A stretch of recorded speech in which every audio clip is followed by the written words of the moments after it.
Did Supercell have any specifics on how they wanted Luna to sound? You know, I have friends who have played the game and they didn't recognize Luna. Everyone's fan favorite is Luna. Take this. And a little of that. And that should do it. Huh? Oopsie. We're gonna need a little help. Join Moco today and help us explore parallel worlds filled with chaos monsters. Today. Okay, bye!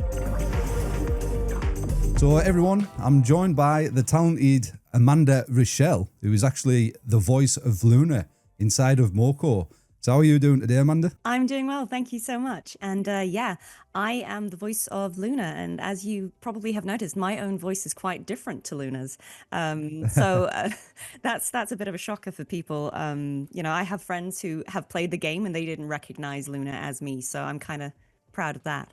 It's one of these rare opportunities we get as Supercell creators because there's not many games. I think there's only one, which is Brawl Stars, where the characters actually speak. It's a rare opportunity for Supercell creators. And obviously now we've got Moco. Yeah. We'd obviously Jax, Luna, and everyone else. They have speaking lines in the game. So I thought it'd be great for yourself to come on the channel. And thanks for coming on the channel as well, by the way. I really appreciate that. Absolutely. Thank you so much for inviting me. Oh, it's my pleasure. It's my pleasure. So we do have some questions just to keep a bit of structure to things. Otherwise, you just go off topic. And obviously, the first question I've got here is, would you like to tell us a little bit about yourself and how did you get started in voice acting? Yeah, absolutely. So I'm a voice actor, but I also have more of a traditional acting background in, you know, stage theater performances. I've done screen work, so, you know, like film and TV. But nowadays, I mainly work in video games. I do voice acting, of course, but I also do motion and performance capture. So it kind of depends on the project, what my role is. But really, I went what I think is the traditional route in that I started doing theater when I was a kid because that's sort of what's accessible to everyone. Like almost no matter where you grow up, there will be community theater of some kind or like school plays. So I did that first. Then I moved more into some screen work when I was in my 20s. And then I went to drama school kind of late, I think, compared to some actors. It was sort of in my late 20s that I did that. But then immediately after the pandemic happened, which was a terrible time to be a creative or a freelancer of any kind. But in that time, what I really wanted to do, I wanted to move into voice acting and specifically for games because I play a lot of games myself, always have. So I knew that that was what I wanted to do. And I spent that time just really researching the industry and finding out everything I could about how the work is specific to games as opposed to, say, animation, which is what I had more experience with at that time. And as soon as, you know, lockdown ended, I just went really hard for voice acting. And I was very lucky, I think, to get my foot in the door a few places. And now it's the main work I do. You know, obviously you will know me from Moco, but I'm in another game called Wuthering Waves, which I think is the one that the majority of people will know me from because I play a major character in it. But it's just, I feel really, really lucky that I was able to just in a few years actually really get to a point where I'm working on a lot of really brilliant games like Moco, and it's so much fun. So that's kind of my way into that. Very interesting. It's like I can tell just from talking to you just normally, like you've just got a nice speaking voice. Oh, thank you. You know, that's like obviously a key element to being a voice actor, you know. Yeah, I mean, it's helpful, but, you know, it's interesting because some people, they don't necessarily have a voice as themselves that is very unique or interesting, but then they can change their voices. You know, some people are vocal chameleons and they can do all sorts of things. And then there are people who just, you know, are blessed with a really, really cool voice or a really interesting voice, and they can just kind of use their natural speaking voice, and it's brilliant. But I think it's so interesting that sometimes voice actors, they have really cool and really unique voices, and other times their normal voices are just quite normal, but then they can do all sorts of character voices. You have like a website, don't you? Like I was looking on there and I was looking at your like resume and your things, and obviously you're very talented because on there it was saying obviously you're an actress and a voice actor, a bit of singing as well. You've done a bit of singing, and then what really intrigued us as well, I noticed qualified firearms instructor on there. Oh, no, I'm not an instructor. I have a firearms qualification, as in, you know, as an actor, I can safely handle weapons, you know, without putting myself or others at risk, which I think is a really good thing for everyone who might be doing that to have in this day and age. But no, I can't claim to be an instructor. That is beyond my skill, I think. All right. You just, I seen it. I was like, firearms. That's like Yeah, really, yeah. really I wish, intriguing. 'Cause it but- was- Give me a few years and maybe. I just wanted to ask, how did you hear about or get the part of Luna? And did you audition for this part, or did Supercell actually reach out to you? So I did audition for it, yes. I think what happened is that Supercell reached out to Soundcuts, which is an audio production company here in the UK. And, so they said, we have these characters that we need to cast. We're looking for actors. Who do you have? And they then sent that brief to certain agents, certain voice agents that they know and trust, including my agent, VoiceFox. And so I just got it as a regular audition. It came through as an email. Would you like to audition for this character? And I said, yeah, that sounds brilliant. Why not? Give it a try. There was just a bit of information about the character. I saw what she looked like, which is always very helpful, I think. And there was just a bit of information about the game, that it would be this startup. It was about monster hunting, that the tone would be quite funny. It was really helpful. And I just said, yeah, let's give it a go. You never really know, because there are so many people, so many talented people that you're always, auditioning alongside. And so I never expect anything. I just give it my best, and then I see what happens. But yeah, there was no, they definitely didn't reach out to me directly. It was just a normal brief, and I was very lucky, I suppose, that I was the person who fit. Did Supercell have any specifics on how they wanted Luna to sound, or did you have some input in developing the character's voice? Yeah, so it's very often a collaborative process. In that brief that I was sent for the audition, they did have some description of what kind of voice they were looking for and what they were not looking for. And I remember that obviously Luna's young, so they wanted a young voice, but they also wanted her to be at the same time, energetic. She is known for being quite energetic and excited, Yeah. but also effortlessly cool. So they didn't want her to be too manic. We could have gone very big with like the crazy energy, but they wanted her to be sort of mostly cool, mostly laid back, mostly chill. But then when she gets excited, she gets quite excited. And they didn't want her to have too bright a voice. You can go quite, sometimes you can go into kind of almost animation territory where everyone has like a really super high pitched voice, and they wanted to avoid that. They wanted her to actually have a bit more of a lower voice, or like a grounded voice. So, just someone who wouldn't be, I suppose, annoying to have to listen to, when you hear her in games. So yeah, they had that brief, and obviously I just gave them my interpretation of that. I think I sent them a few different versions of that voice, because, you could dial up the chill factor, like how laid back is she. You could dial up the energetic nature of her. You can make her younger, older. So I just gave them a few versions, and the one they liked the most is the one that is what you're hearing in the game. She's a fan favorite in the game. She is a really fun character. I've kind of, I'm not like super active, in the community, but I've lurked a little, and I see that there are a lot of Luna fans out there, which obviously always exciting to find out. Everyone's fan favorite is Luna. She's a main sort of character in the game. Okay. So Yeah. follow up off that question is, did you actually go to the Supercell headquarters to do the voice recordings, or did you record them from a different location? No, I would have loved to go.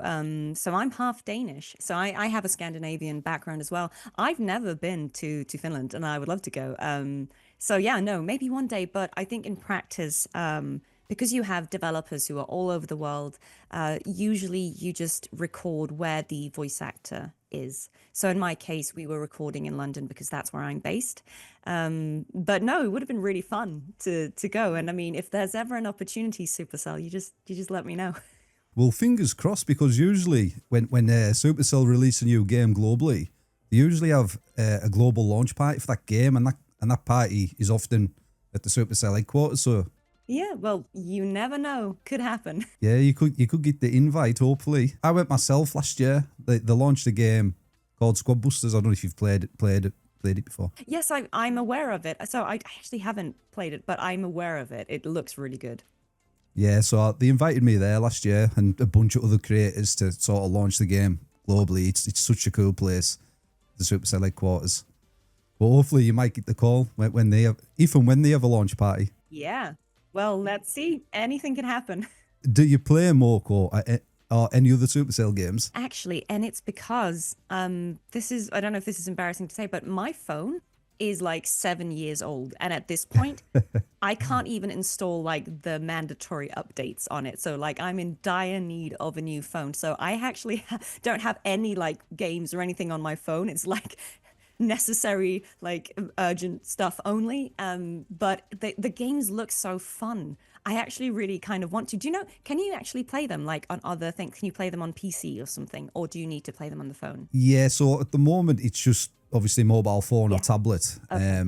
I But feel like these talks to bring them to the PC. okay.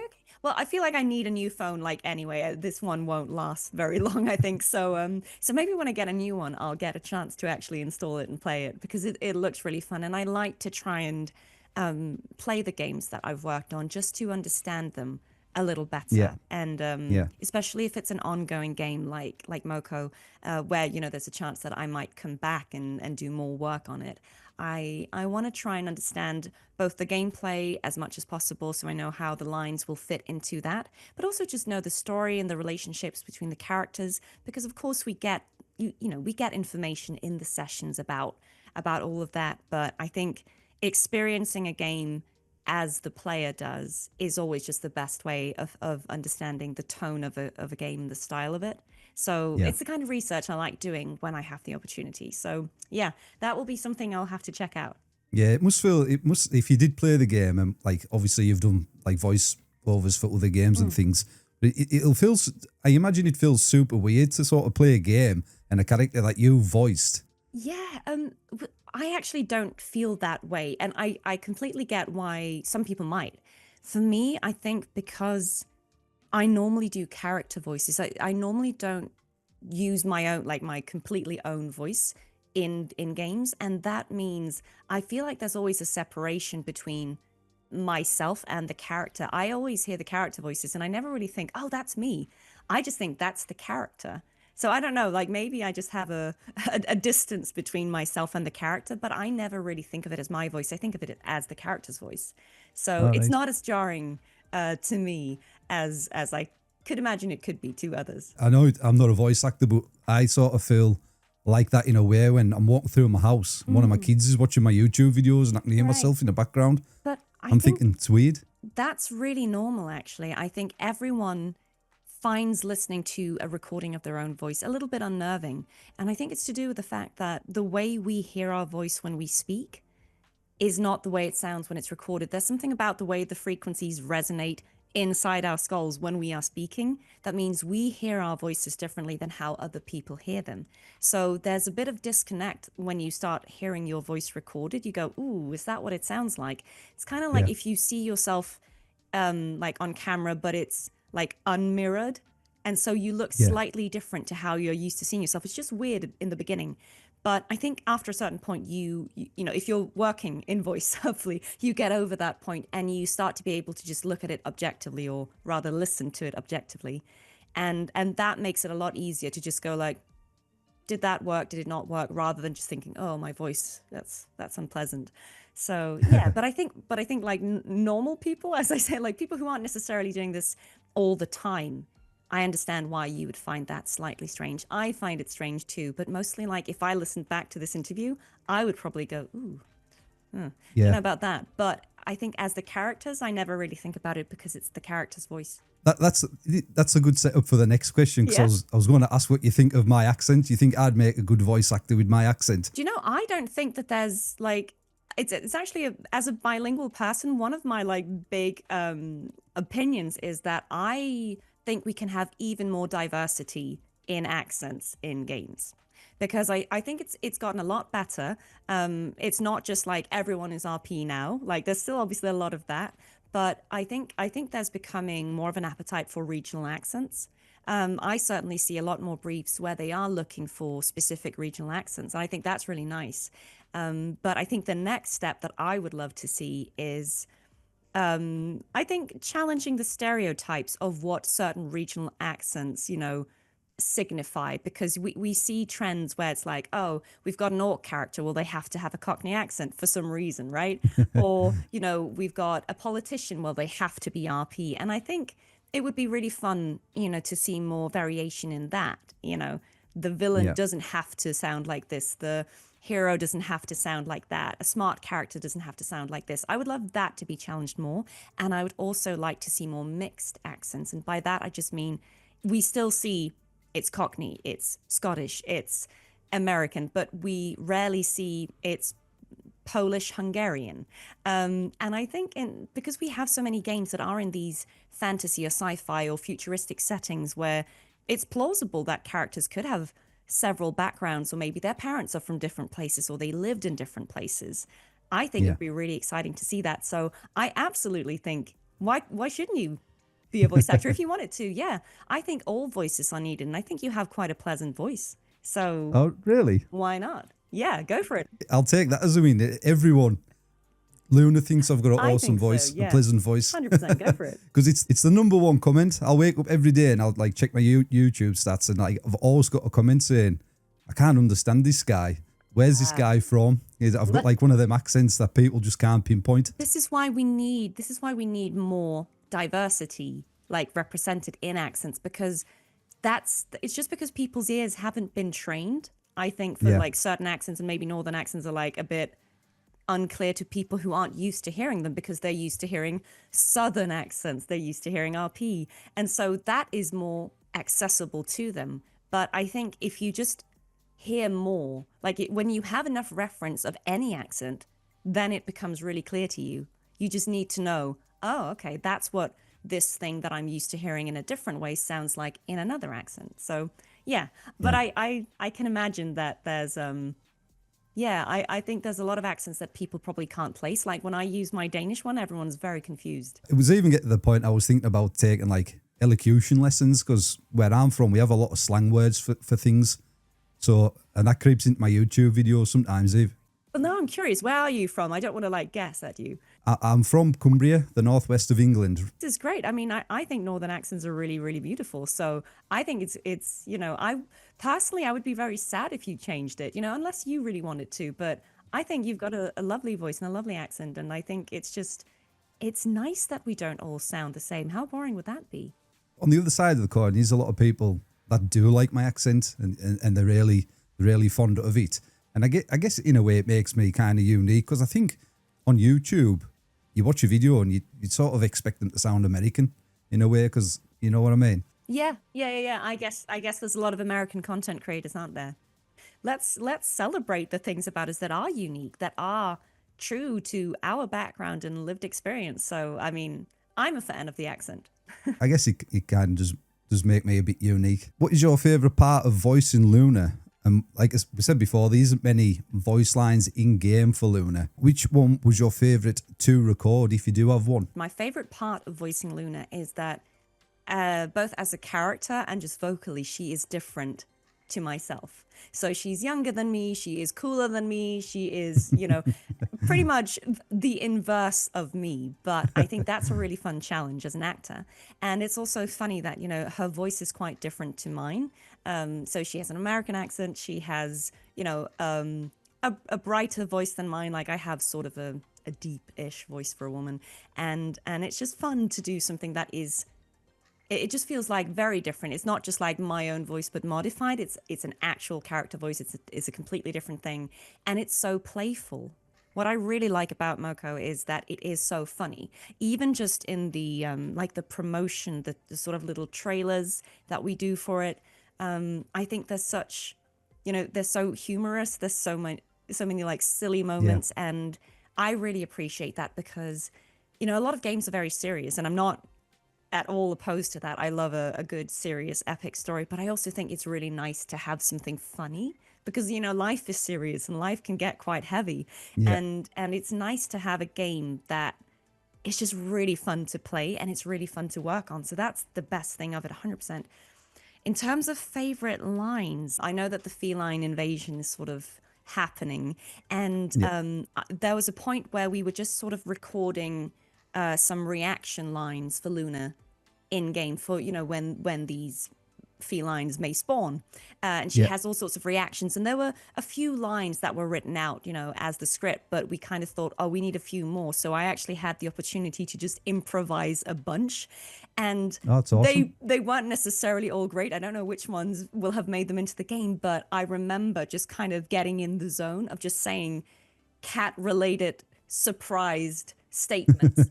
and it got to the point where, you know, I said something and we all just ended up like absolutely laughing hysterically because it kind of just came out organically, but it felt very Luna. So I'm not going to say it just in case, you know, that line hasn't been played yet, but it was basically just reactions to these cats invading, and it was just so much fun because I got to freestyle for once.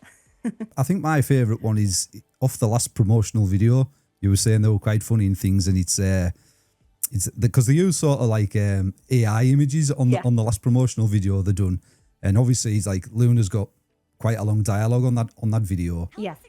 That's my favourite Luna part. I think at the end she says something like, "Join us in Moco today, and then we can bash Chaos Monsters today," and then she goes, "See you later," and she jumps in a portal. And that was really funny because I remember they'd written it so that, you know, she's shown you the little promo video, and then she comes out and she's like, "Hey, so join us, and, you know, join us today and you can hunt Chaos Monsters today." And she realizes that came out really bad, and she's like, "Okay, so anyway," and I love that kind of humor where she's just like, "Never mind."